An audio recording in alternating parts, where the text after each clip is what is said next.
hermanos, de todas las preguntas que pueden hacerse, yo creo que no hay una pregunta tan importante como la que está en el verso de nuestro pasaje, al inicio del verso que acabamos de hacer. ¿Cuál es esa pregunta? ¿Haciendo qué cosa heredaré la vida eterna? Y la importancia aquí está en la realidad de este hecho que hoy mucha gente no cree. Pero esto es algo que la Biblia afirma. El alma, hermanos, el alma de los seres humanos, aunque estoy diciendo algo que sería como los animales, ¿tienen alma, hermanos? No tienen alma. El alma es inmortal. Es un hecho que la Biblia afirma. El alma es inmortal. Pero hoy hay ideologías, y han existido ideologías de la aniquilación, del materialismo, la más común quizá para nosotros de la reencarnación, ¿no?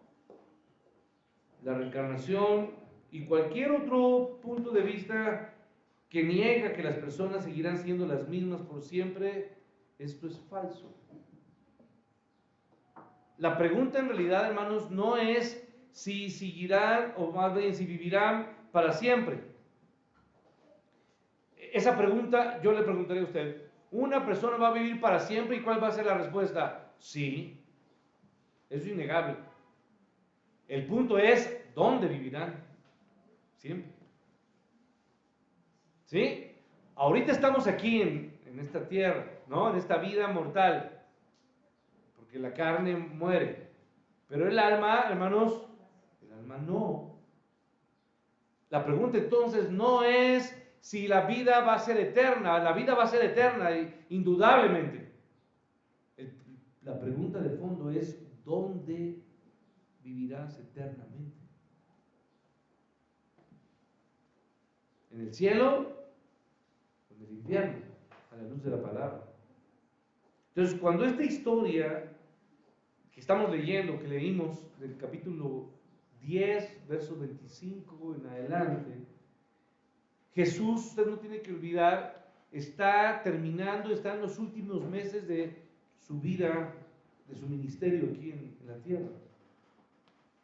Él está viajando, recorriendo Jerusalén y regiones, pueblos, ciudades de Judea, con un mensaje, el mensaje único, el mensaje de la vida eterna, que llama a todos los hombres, invitándoles a ser sus discípulos, discípulos verdaderos. Pero a pesar de la predicación tan maravillosa de nuestro Señor Jesús, y a pesar de que la gente vio, no solamente escuchó sus mensajes, su predicación, sino que fue testigo de las señales y fue testigo de los milagros que el Señor Jesús hizo, hermanos, una cantidad muy pequeña creyó y obviamente aceptó el Evangelio. Cuando digo el Evangelio estoy hablando de las buenas nuevas de salvación. En su mayor parte, la gente, ¿qué hizo, hermanos, con el mensaje de Jesús? O con él mismo, ¿qué hizo? ¿Lo aceptó? ¿Lo rechazó? Lo rechazó en muchos sentidos. No solamente fue eso, sino que lo humilló, lo despreció. Cuando el Señor Jesús hizo este llamado a cada uno de nosotros a reconocer su condición y obviamente nos llamaba a humillarnos y a darnos cuenta y a pedir a Dios y a clamar a Dios para que Él tuviera misericordia de nosotros. El llamado del Señor Jesús fue a arrepentirse. Usted lo sabe que fue el anuncio del precursor, o más bien del profeta enviado días antes de la venida del Señor Jesús. ¿Esto es de quién, hermanos? De Juan el Bautista. ¿Y qué fue lo que Juan predicaba, hermanos? Arrepentíos, porque el reino de Dios está ¿qué? Cerca. arrepentirse de su pecado. Y obviamente a reconocer que su justicia era absolutamente, ¿qué, hermanos? Nula, insignificante, o más bien que no hay hombre que hubiera justo, ¿sí o no? La Biblia no desde el Nuevo Testamento, desde el Antiguo Testamento nos refiere que no hay ni una persona justa, buena. Entonces, en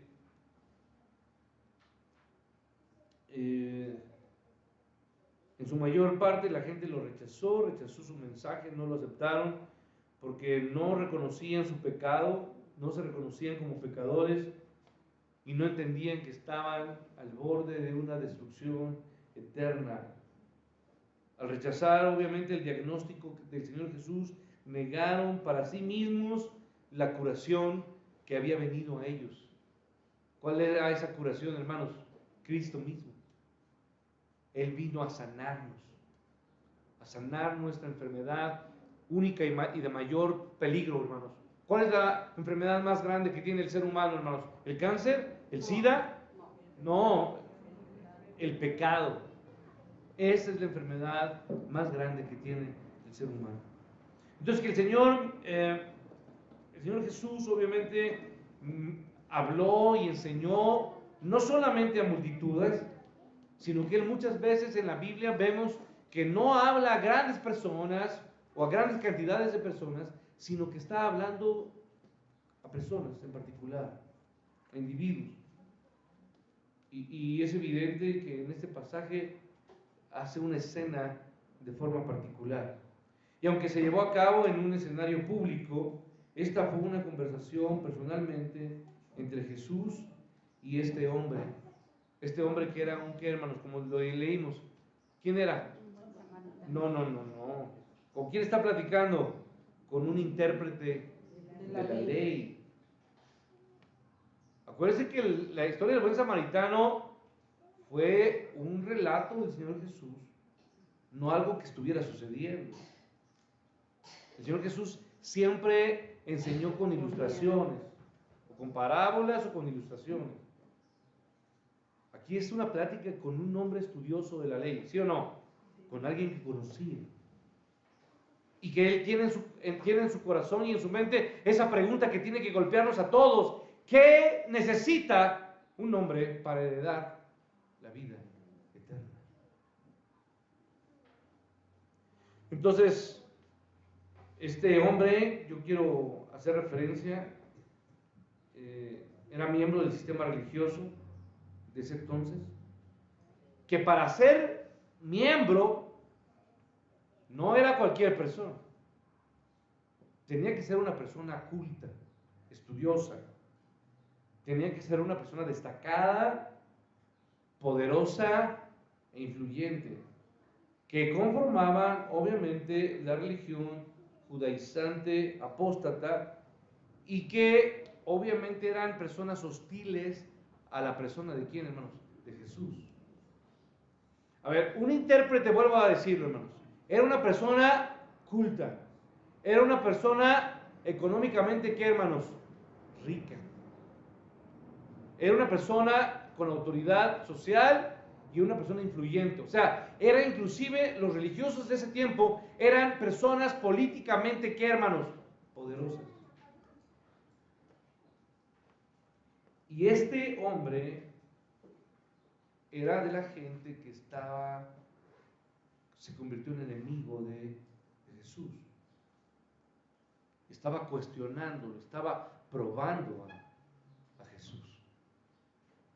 Este intérprete desconocido tuvo un raro privilegio cuyo valor está más allá de cualquier opinión, y era tener una conversación de cerca con quién, hermanos, con Jesús. Él platicó acerca de la vida eterna con aquel que era la misma vida eterna. ¿Sí?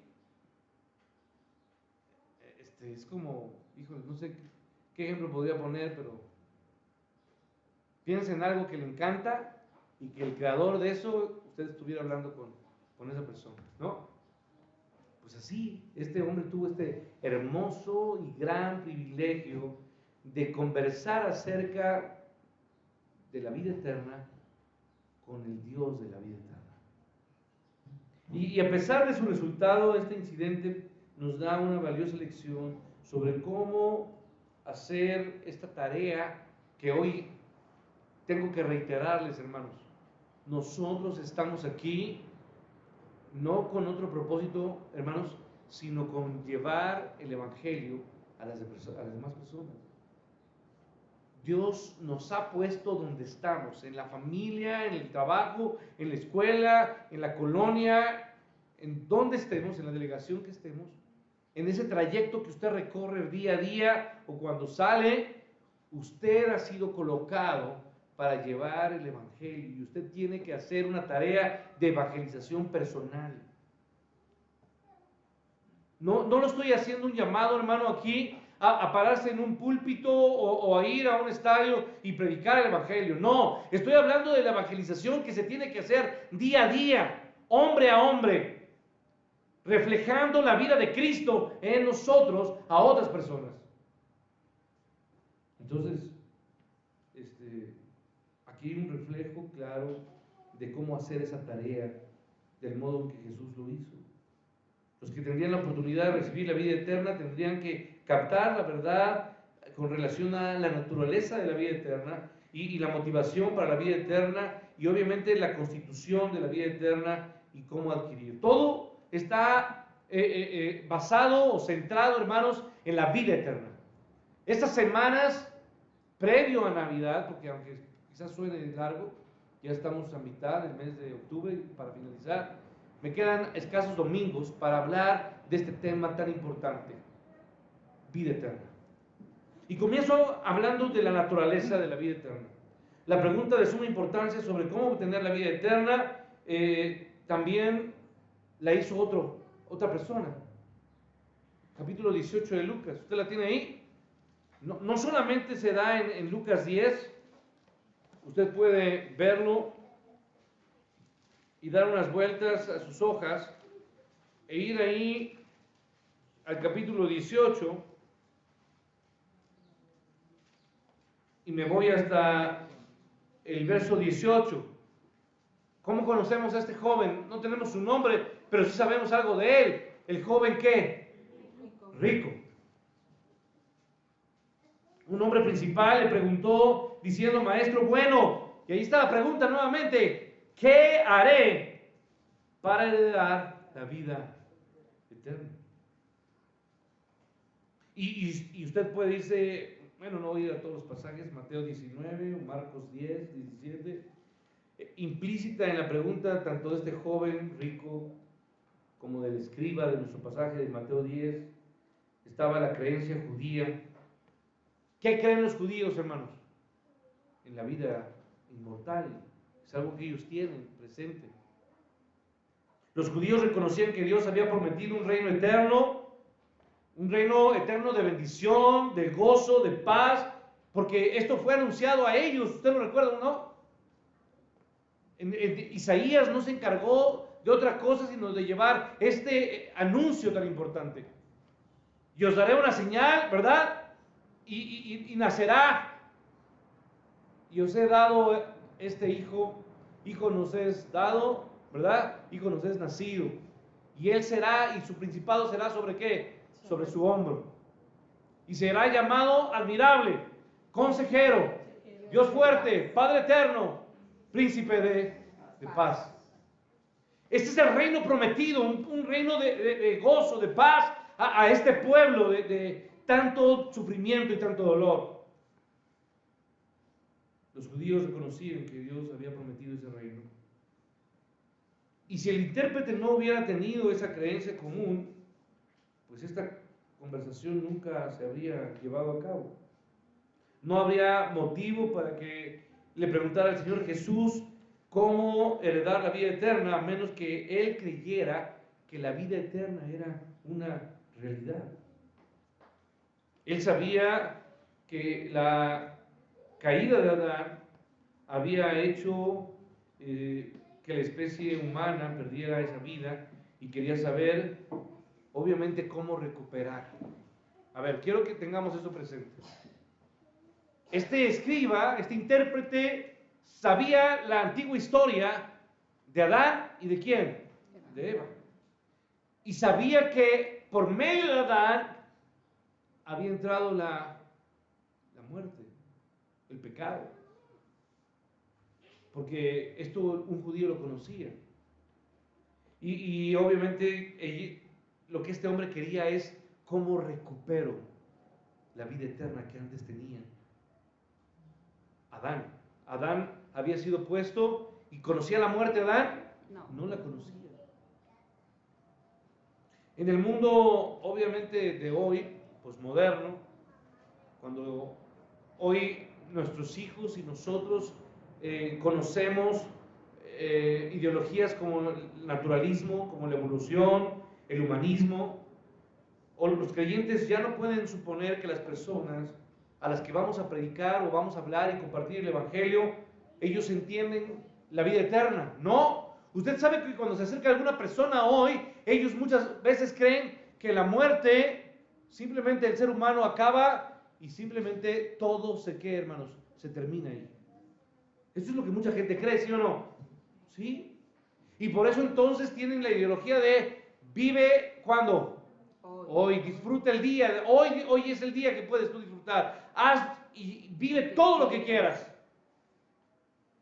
Porque finalmente no habrá nada después. Esa es la mentalidad de mucha gente hoy. Y por eso viven vidas descontroladas, viven vidas haciendo cosas que son vergonzosas y no les importa nada porque quieren disfrutar el hoy. Entonces, al enemigo le encanta propagar la mentira de que la vida actual es todo lo que existe. Y cuando digo el enemigo, estoy hablando de quién, hermanos? De Satanás. Satanás es el que está buscando que toda la gente crea que no hay vida eterna o no hay un cielo y no hay un infierno. Y por lo tanto, hermanos, no hay nada mejor que lo que se dice ahí en Corintios, el pensamiento de aquellos hombres desenfrenados. Comamos y bebamos porque mañana ¿qué? Moriremos. Sin embargo, Dios ha puesto eternidad en el corazón del ser humano. Esto está en Eclesiastés 3, por favor. Vaya rápidamente para que vea cómo desde el Antiguo Testamento Salomón había comprendido esto. Eclesiastés. No tengo tiempo, así que me acompaña rápido, y si no puede buscarlo, yo lo leo. Pero si usted puede, cuando le pido que vaya a un pasaje, es porque yo esperaría que usted subraye, anote ahí en su Biblia. Muchas personas creen que si se raya la Biblia es algo malo, pero no. La Biblia es un libro de estudio para nosotros. Entonces usted puede hacer anotaciones sin problema, puede subrayar, poner, preguntar, lo que sea. Y ahí está, es más, las Biblias de los hombres que más estudiosos han sido de la palabra son las que están llenas de anotaciones. De ahí nacen las Biblias de estudio. Eclesiastés 3. Ahí está el versículo 11, después de que habla, todo tiene su tiempo y todo lo que hace debajo del cielo y tiene su hora, tiempo de nacer, tiempo de morir, tiempo de plantar, tiempo de arrancar lo plantado, verso 3, tiempo de matar y tiempo de curar, tiempo de destruir, tiempo de edificar, tiempo de llorar, tiempo de reír, tiempo de endechar, tiempo de bailar, tiempo de esparcir piedras y tiempo de juntar piedras. Me voy hasta el verso 9, ¿qué provecho saca el que trabaja de aquello en que se afana? Yo he observado la tarea que Dios ha dado a los hijos de los hombres para que se ocupen en ella. Y dice el verso 11, todo lo hizo ¿qué? Hermoso en su sazón, y ha puesto el mundo en el corazón de ellos, sino que sin que alcance el hombre a descubrir la obra que ha hecho Dios desde el principio hasta el fin. Hermanos, Dios ha puesto eternidad en el corazón del ser humano. E incluso quienes niegan esta realidad aún sienten el impulso de esta verdad en sus corazones. Y a lo largo de la historia esa sensación universal de eternidad se ha expresado en muchas otras culturas, religiones, tradiciones que implican enterrar a los muertos.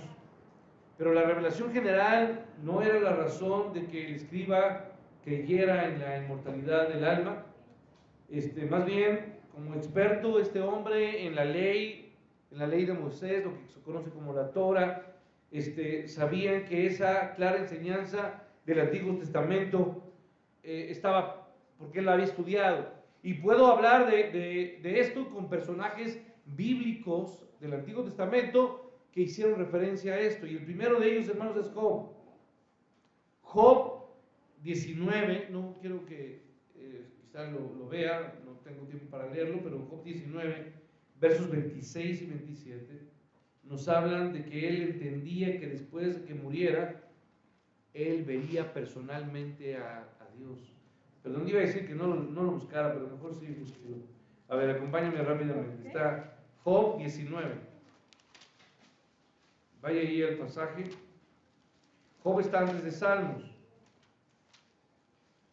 Ya lo tiene, solamente me sigue. Vea cómo Job, que es, para dato, hermanos, Job es el libro más antiguo de toda la Biblia.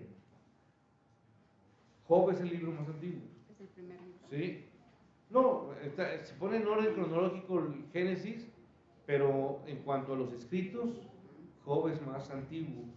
A ver, usted tiene el capítulo 19 de Job, ¿sí? Y voy al verso 26 y 27, y dice Job, y después de deshecha esta mi piel, está hablando de qué? De su muerte, ¿no? En mi carne he de ver de nuevo a quién, hermanos, a Dios, al cual, ¿qué dice ahí? Veré por mí mismo, y mis ojos, ¿qué? Lo verán Y no los de otro, aunque mi corazón desfallece dentro de mí. Hermanos, ¿tenía esperanza Job? Sí. ¿Era un hombre de fe Job? Sí. Claro que sí. Claro que sí. Así como lo hacía esta hermana ciega, ¿cómo se llama esta hermana? Que escribió muchos himnos. Fanny Crosby. Fanny Crosby. Ella dijo que su esperanza es que, bueno, ella no podía ver ciega, escribió muchos himnos. Y ella dijo que qué maravilloso, porque la primera vez que ella, lo primero que iba a ver en toda su vida, ¿saben qué iba a hacer? Era el rostro de Jesús. O sea que nosotros somos muy dichosos porque hemos visto muchas cosas, pero que ella sería mucho más dichosa porque lo primero que verían sus ojos sería el rostro del Señor. Porque cuando estemos con Él tenemos cuerpos, ¿qué, hermanos? Glorificados. Entonces no habrá reumas, ¿verdad? No va a haber artritis, ¿no? No va a haber dolor ni nada. Usted va a poder saltar, correr, va a ver de lejos sin lentes. No va a haber personas con lentes, ¿eh? Entonces, no se preocupe. Hermanos, Job tenía claridad acerca de que él vería a Dios, entendía que podría ver y que lo vería por sí mismo. Es lo que está diciendo ahí Job 19. Ahora, si usted me acompaña al Salmo 16, por favor, hay algo aquí de otro personaje del Antiguo Testamento que es muy emotivo, y obviamente David, este rey del pueblo de Dios, uno de los personajes con mayor aprecio del pueblo judío. Capítulo 16 nos dice, y usted me sigue con su vista, el verso 11, me mostrarás la senda de la vida, y ¿qué dice? En tu presencia hay plenitud de gozo, delicias a tu diestra para siempre. Hermanos, miren lo que dice David, se alegró en el conocer de que la presencia de Dios, en la presencia de Dios, ¿qué hay en la presencia de Dios, hermanos? ¿Plenitud de qué, hermanos? De gozo. Hermanos, yo sé que hay muchas circunstancias y muchas cosas que usted no tiene, o que usted está enfrentando. Usted está enfrentando algún problema, alguna necesidad, alguna situación, o quizá hoy no esté alguien con usted que usted extraña o que usted añora. pero la Biblia nos afirma, en la presencia de Dios hay plenitud de gozo. Entonces David se alegra en conocer esto y dice: delicias a su diestra para siempre. Ahora, David enfrentó cosas muy difíciles. Y no me refiero, hermanos, a aquel grandote, ¿verdad? No me estoy refiriendo a Goliat. No me estoy refiriendo a ejércitos que enfrentó él. Él enfrentó cosas que quizá pocas personas aquí han sabido lo que es eso. Él tenía un hijo que amaba mucho. Su hijo se llamaba Absalón. ¿Sí sabe eso o no? ¿Y qué pasó con Absalón? Murió. Pero antes, hermanos, Absalón le hizo un berrinche, se enojó, lo insultó, lo desafió, inclusive intentó, ¿qué, hermanos? Matarlo. Un hijo intentando matar ¿a quién, hermanos? A su padre. Imagínense lo que el padre siente cuando un hijo le grita, lo insulta, se rebela contra él y quiere matarlo.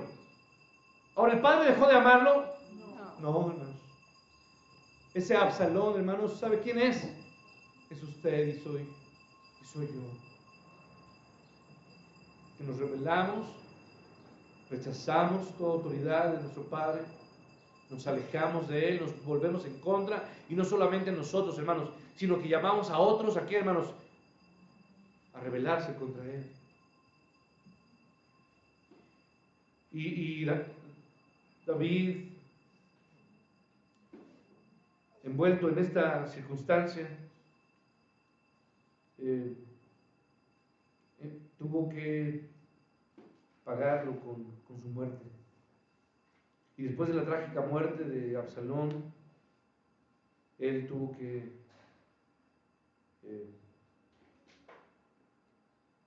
enfrentar este dolor. No fue su primer hijo. Usted sabe que David ya había enfrentado la muerte de otro pequeño. ¿El hijo de quién?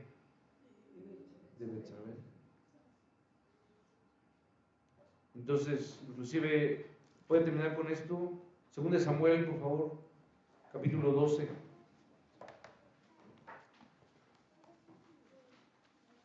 Segundo libro.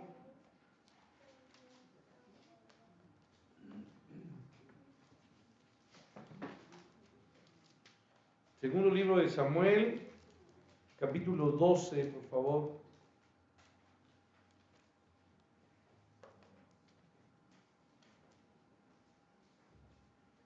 Y me voy al verso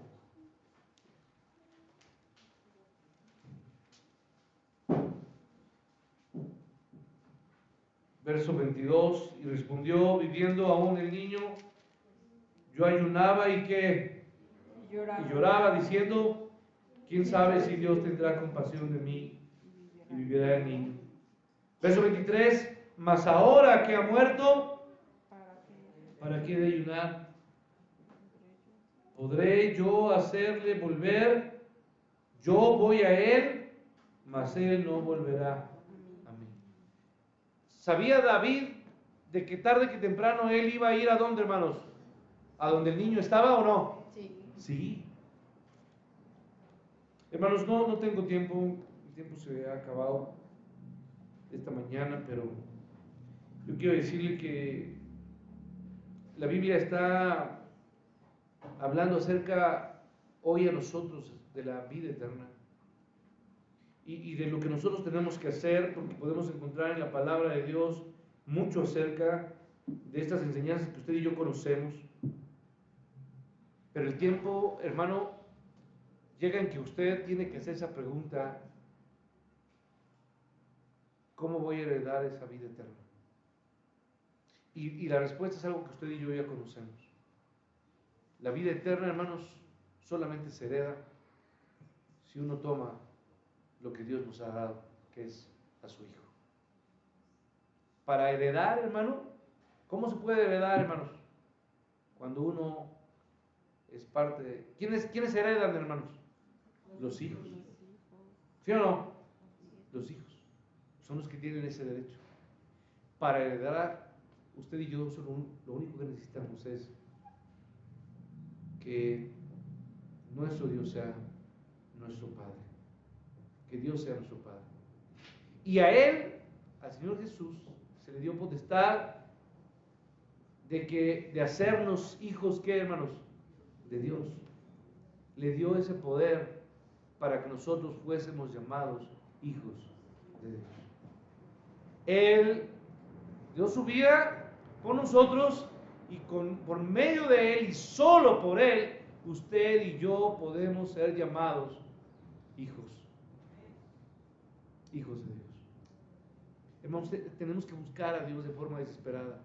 Por nosotros. ¿Por quiénes, hermanos? Por nuestros hijos. ¿Y por nuestros qué? Por nuestros nietos.